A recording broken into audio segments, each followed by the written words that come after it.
Let's start with the submarine issue. Okay. The Russian subs are fairly quiet, not as quiet as the American subs. And while they do have a lot of them, most of them are not ballistic missile capable. Okay. Also, the Russian fleet is split into four. There's a Pacific fleet, a Baltic fleet, a Black Sea fleet, and an Arctic fleet. So it's not like these are all in one place that they can sail together and do a giant armored punch. And it's very easy to monitor everything that is coming out of the Black Sea because it has to go through the Bosphorus, everything that comes out of the Baltic because it has to go through the Danish Straits, and everything that comes out of Murmansk on the Arctic because there's a buoy line in the North Atlantic.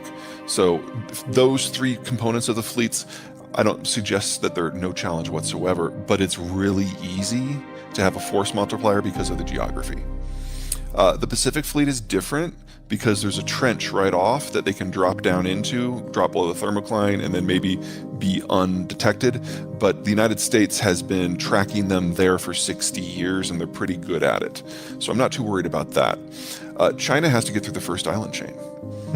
And so no matter where the Chinese sail, they have to go through a strait that's monitored visually and with sonar. So I don't mean to suggest that there's no military threat there at all, but it's a very manageable one, and it's impossible for the Chinese and the Russians to coordinate just because of the geography. Let's move to Ukraine.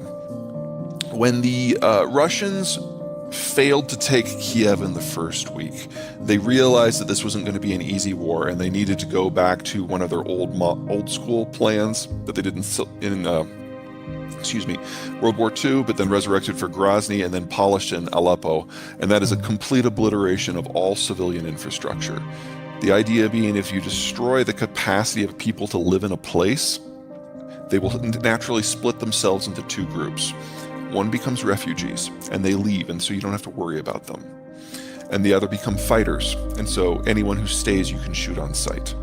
And we're seeing that being carried out in Mariupol right now, where the Russians don't just have their better troops, they've also brought in the Wagner Group, and mercenaries from Syria and the Chechens, and they're literally going block to block shooting anyone who happens to be left.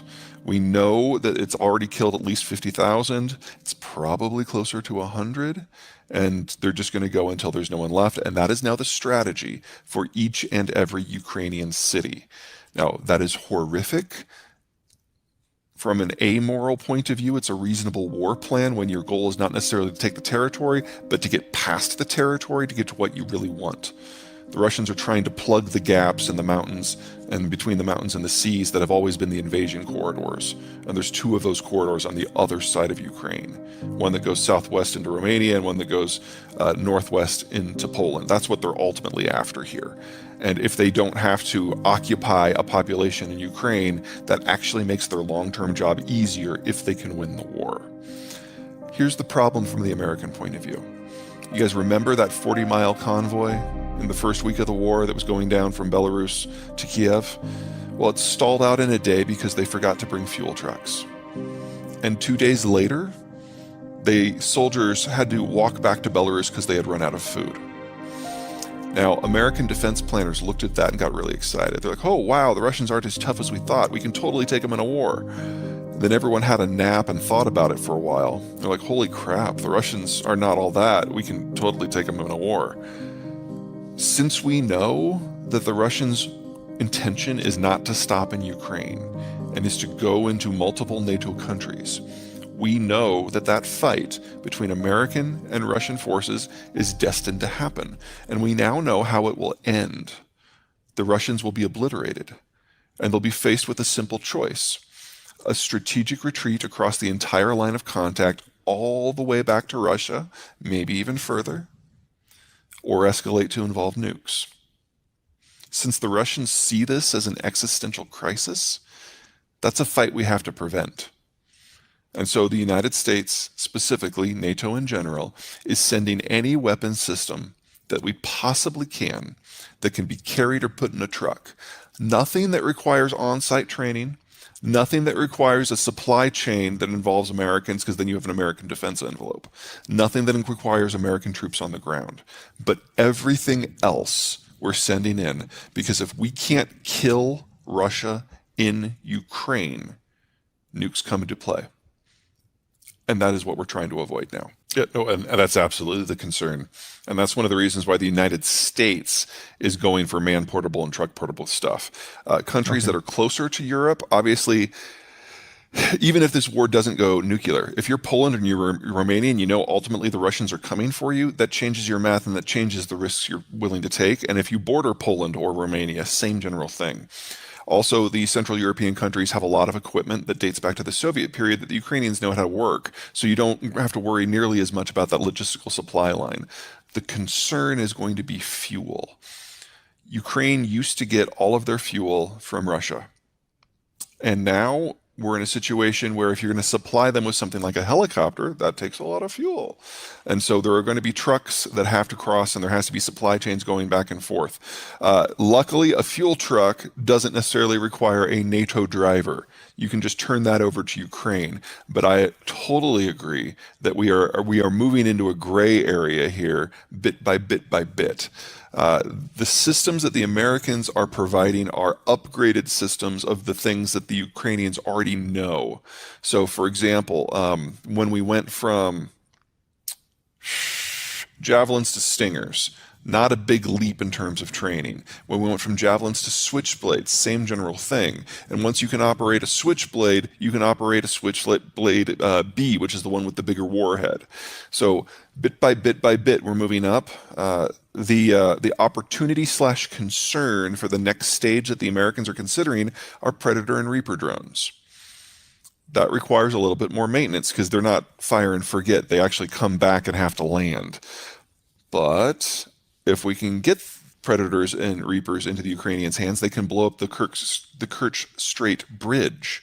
And then all of a sudden, the Crimea is completely cut off. And from a war point of view, that would be fantastic because most of the gains the Russians have made have been out of Crimea.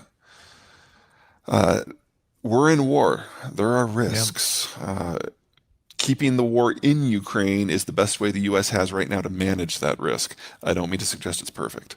To your point, There's no negotiation with the Putin right? government on this. Agreed. The government and the people see getting control of those gateways as an existential threat, and they know because of their advanced decrepitude in their demographic structure that this is their last chance. If they don't do it now, it won't happen. And then the next time there's a real war, the Russians will be unmoored in the Eurasian hordelands, and they will have nowhere to hide and nowhere to regroup. There's no defensive position east of the Polish and the Bessarabian gaps, and the Russians would be completely destroyed in the next war. That's why they're doing it now.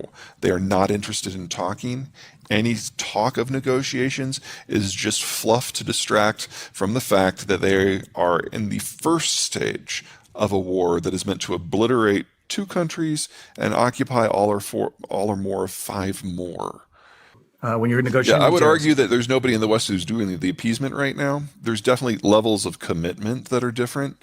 And I think we're only a few weeks away from either the Europeans, number one, putting a spine in Germany and cutting off the energy exports, or number two, the Ukrainians just saying screw it and blowing up the pipelines themselves. Because right now, the Russians are getting almost $1 billion a day of income from their sales to Europe, and that is not a tenable situation. And usually in times of war, the state tends to weaken because it needs to throw a wider net for support. So there are patterns in play that I'm, not exactly comfortable with. But when I look forward, when I look into the crystal ball and I see simultaneous supply chain breakdowns in manufacturing, transport breakdowns that make extra-regional trade almost impossible, energy breakdowns that force countries to stop using oil and natural gas without having an alternative except for maybe coal.